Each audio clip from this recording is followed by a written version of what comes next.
दोस्तों आज की इस वीडियो में हम बहुत ही आसान तरीके से ये जानेंगे कि नमाज में कितने फ़र्ज होते हैं। ये आप जब जान लेंगे, इस बात को समझ लेंगे कि नमाज में कितने फ़र्ज होते हैं और कौन कौन से होते हैं, तो आपको नमाज पढ़ने में और मज़ा आएगा। तो दोस्तों वीडियो में आखिर तक बने रहें और वीडियो को ज़्यादा से ज़्यादा शेयर लाइक करें और चैनल को सब्सक्राइब कर लें। दोस्तों सबसे पहला फ़र्ज है तकबीर तहरीमा। जब मुसलमान नमाज पढ़ता है तो सबसे पहला जो फ़र्ज है वो तकबीर तहरीमा है। तकबीर तहरीमा किसे कहते हैं?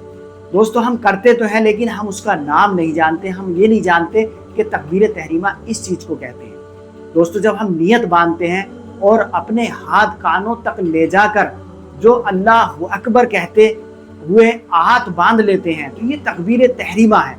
अगर तकबीर तहरीमा आपने नहीं की तो एक फ़र्ज छूट जाएगा और नमाज दोबारा पढ़नी पड़ेगी। दूसरा फ़र्ज है क़ियाम।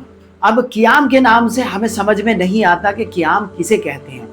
दोस्तों ये फ़र्ज जब हम तकबीर तहरीमा यानी तकबीर कहकर नियत बांध लेंगे, उसके बाद जो खड़े होकर हम क़िराअत करते हैं यानी कोई सूरा पढ़ते हैं, सूरह फातिहा पढ़ते हैं, तो उसे क़ियाम कहा जाता है। वो खड़ा होना क़ियाम है, ये दूसरा फ़र्ज है। अगर ये फ़र्ज छूट जाए तो नमाज नहीं होगी। तीसरा फ़र्ज है क़िराअत। नियत बांधने के बाद क़ियाम में जब हम कोई सूरा पढ़ते हैं तो उसे क़िराअत कहते हैं। क़िराअत अगर आपने नहीं की, कोई सूरा नहीं पढ़ी, तो आपकी नमाज नहीं होगी, क्योंकि सूरा की तिलावत करना, क़िराअत करना ये फ़र्ज है। अगर फ़र्ज छूट जाए तो नमाज दोहरानी होगी। चौथा फ़र्ज है रुकू।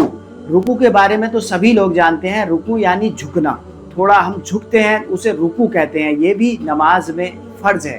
पांचवा फ़र्ज है सजदा। सजदे के बारे में भी सभी जानते हैं। जब हम ज़मीन पर जाकर अपने माथे को ज़मीन पर टेकते हैं उसे सजदा कहते हैं।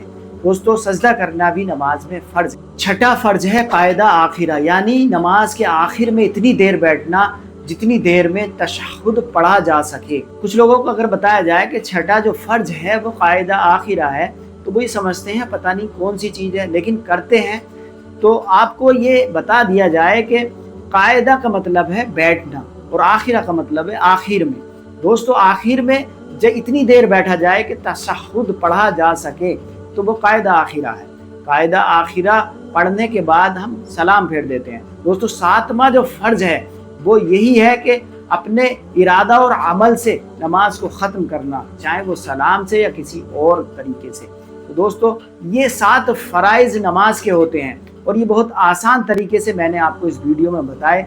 इंशाअल्लाह ताला आपको समझ में आ गए होंगे। दोस्तों अगर आप समझ गए हों तो इस वीडियो को ज़्यादा से ज़्यादा शेयर लाइक करें और चैनल को सब्सक्राइब कर लें। फिर मिलेंगे इसी तरीके की वीडियो के साथ। खुदा हाफ़िज़।